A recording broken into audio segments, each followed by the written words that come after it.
This is a reading from the poem of the Man God by Maria Valtorta. Volume 3, Episode 394. Anne of Kerioth. Farewell to Judas's mother. 28th of February, 1946. Lord, would you come with me alone, to see an unhappy mother? I desire this more than anything else, says Mary of Simon, standing respectfully before Jesus, while after the midday meal the apostles have scattered to rest before resuming their journey in the evening. Jesus, instead, is resting in the shade of the apple trees, laden with small green apples about to ripen, and Mary seems to be resuming a conversation previously begun. Yes, woman, I also wish to be with you, all alone in these last hours, as I was the first time I came here. Let us go. And they go into the house, where Jesus takes his mantle, and Mary her veil and mantle. They follow paths through fields, orchards, and forest trees. It is still warm. Waves of warm air come from the fields where the crops are ripe, but the mountain breeze moderates the heat which would have been unbearable down in the plain. I'm sorry to make you walk in this heat, but later it would no longer be possible, and I have always longed for this thing, without ever daring to ask you. A short while ago you said to me, Mary, to show that I love you as if you were my mother, I say to you, ask me whatever you wish to have, and I will satisfy you. And so I dared, Lord. Do you know where we are going? No, woman. We are going to the house of the woman who is to be Judas's mother-in-law. Mary sighs heavily. She was to. She is not, and never will be, because Judas left the girl, who died of a broken heart. And her mother now bears me and my son ill will. She always curses us. Judas is so weak and inclined to evil that he needs blessings only. I would like you to speak to her. You can convince her and tell her that it was a mercy that the marriage did not take place, that it is no fault of mine, that she may die without any grudge, because she is dying slowly with such grief in her soul. I would like to be at peace with her, because I have suffered and I was ashamed of what happened, and it grieves me to see that the person who has been my companion since I came here, when I got married, is no longer my friend. In short, Lord, you know. Yes, do not worry. Your request is an honest one, and I will fulfill the task because it is a good thing. After crossing a little valley, they climb up another hill, on which there is a village. Anne has lived here since her daughter died, in her estate. Before she was at Kerioth, but while she lived there, her reproaches broke my heart every time we met. They take a side path just before the village and arrive at a low house in the fields. Now, my heart is trembling now that I am here. She will refuse to see me. She will reject me. She will be upset, and her poor heart will suffer even more, Master. Yes, I will go. You stay here till I call you, and pray in order to assist me. And Jesus goes, all alone, as far as the wide open door of the house, which he enters, greeting with his kind salutation. A woman comes towards him. What do you want? Who are you? I have come to bring relief to your mistress. Take me to her. Are you a doctor? It is of no avail. There is no hope. Her heart is dying. There is still her soul to be saved. I am the rabbi. You are of no use even as such. She is displeased with the Eternal Father, and does not want to listen to sermons. Leave her alone. I have come just because she is in that frame of mind. Let me go in, and she will not be so unhappy in her last days. The woman shrugs her shoulders and says, Come in. There is a cool, half-dark corridor with several doors. At the end of the corridor, the last door is half open, and moaning can be heard from it. The woman enters the room, saying, My mistress, there is a rabbi who wants to speak to you. Why? To tell me that I am cursed, that I will have no peace, not even in the next life? Says the sick woman, panting and upset. No, to tell you that your peace will be complete, if you only wish so, and you will be happy forever with your Johanna, says Jesus, appearing at the door.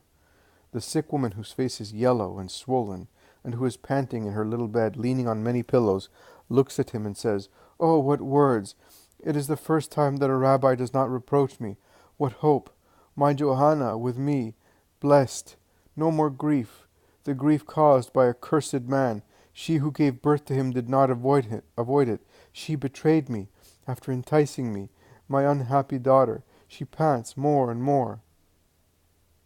See, you are making her feel worse. I knew. Come away. No, you go away. Leave me alone with her.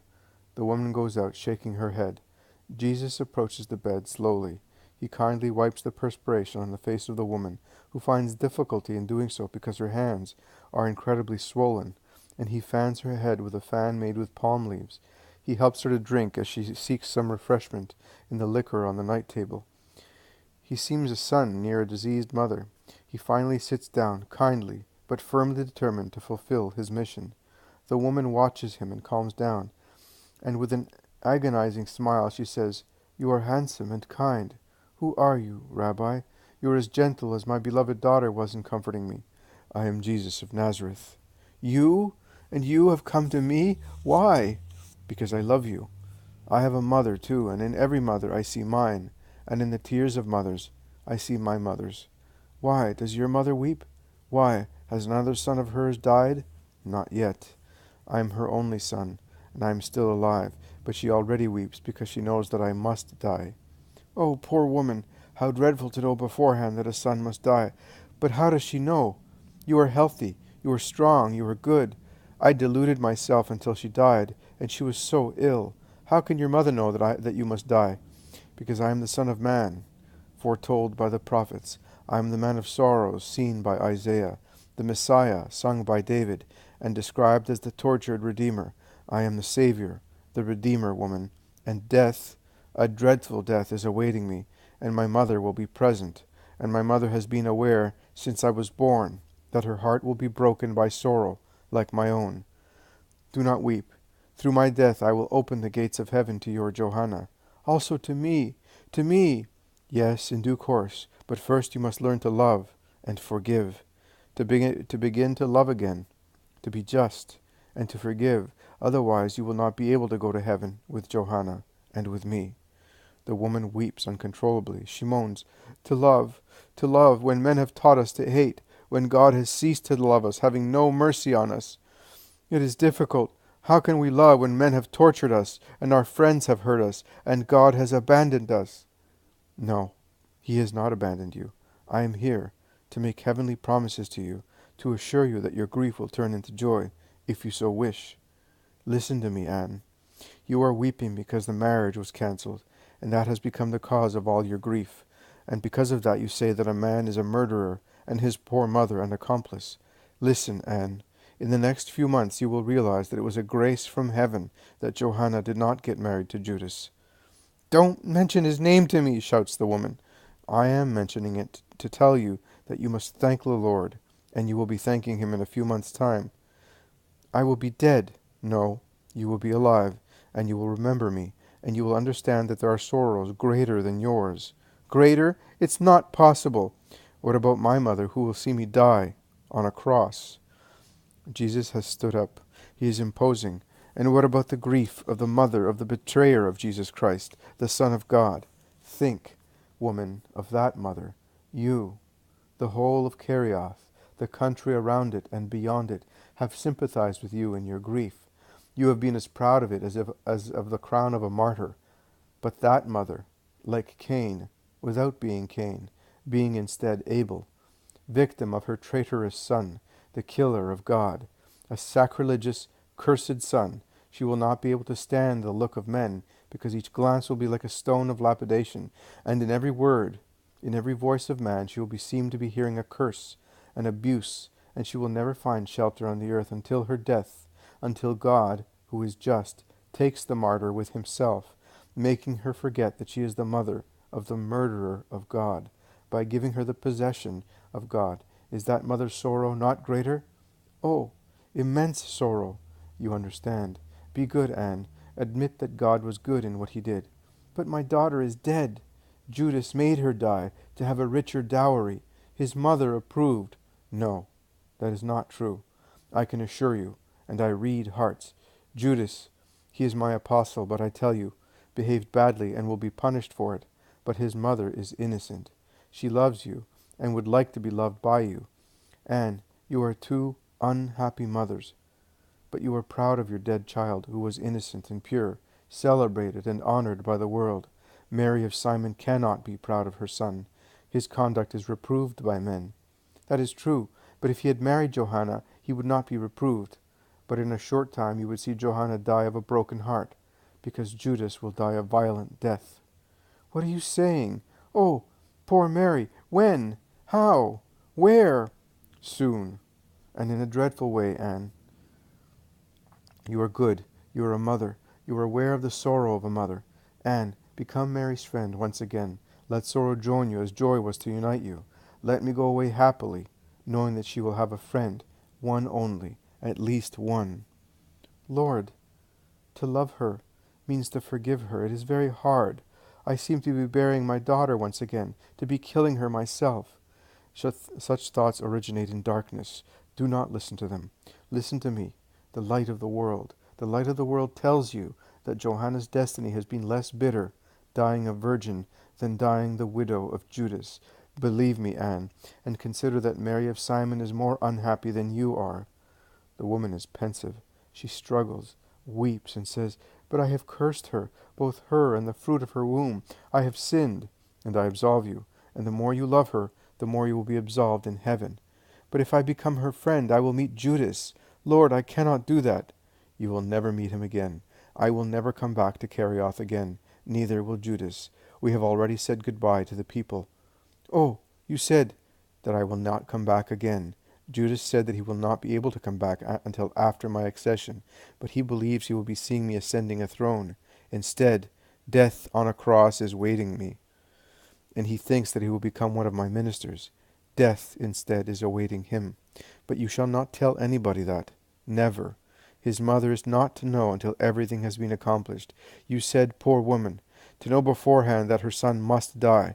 But if my mother's suffering also because of that is already increasing the merits of my sacrifice, silence is compassion for Mary of Simon. You shall not speak. No, my lord, I swear to it in the name of my Johanna. I want another promise, a great, holy one. You are good. You already love me. Yes, so much. I have been at peace since you came here. When Mary of Simon no longer has her son, and the world insults her with sneering words, you only will open your heart and your house to her. Will you promise me? In the names of God and of Johanna, she would have done that because Mary was still the mother of the man she still loved, insists Jesus. Yes, replies the woman, shedding tears. May God bless you, woman, and give you peace and good health. Come, let us go and meet Mary, and give her the kiss of peace. But Lord, I cannot walk, my legs are swollen, and I cannot move them. See, I am here all dressed, but I am just a trunk. You were. Come. And Jesus stretches out his hand invitingly. The woman, staring at Jesus' eyes, moves her legs. She stretches them out of the little bed, lays her bare feet on the floor, stands up and walks. She seems fascinated. She is not even aware that she has already been cured. She goes out into the dim corridor, her hand still in Jesus's. She goes towards the door. She is almost there when she meets the servant seen previously, who utters a cry of joyful fear. Other servants rush there, fearing she was dying, whereas they see that their mistress, who shortly before was about to breathe her last, and hated Mary of Simon, is now walking fast with her arms stretched out, after leaving Jesus' hand, towards poor Mary, whom she calls and embraces to her heart, while they both weep. On their way back to the house, after the peaceful farewell, Mary of Simon thanks her Lord and asks, When will you come back to do more good? Never, woman. I have already told the citizens, but my heart will always be with you. Remember, always remember that I loved you, and I love you.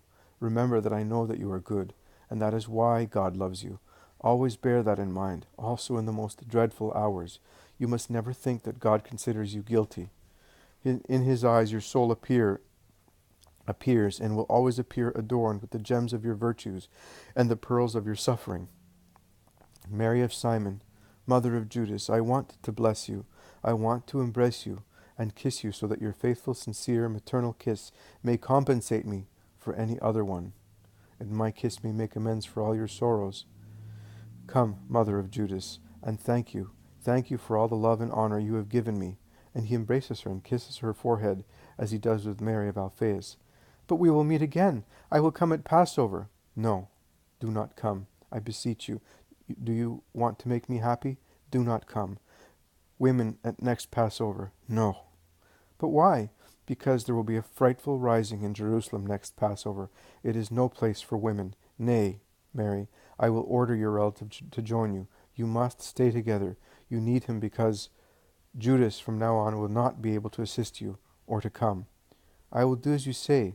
So never again I shall see your face, which reflects the peace of heaven.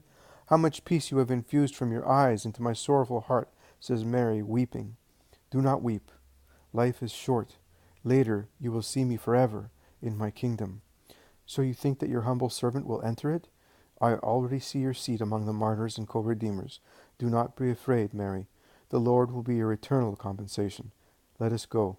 Night is falling, and it is time for me to resume my journey. And they go back the same road through fields and orchards towards the house where the apostles are waiting. Jesus bids goodbye hurriedly, blesses, and sets out at the head of his apostles.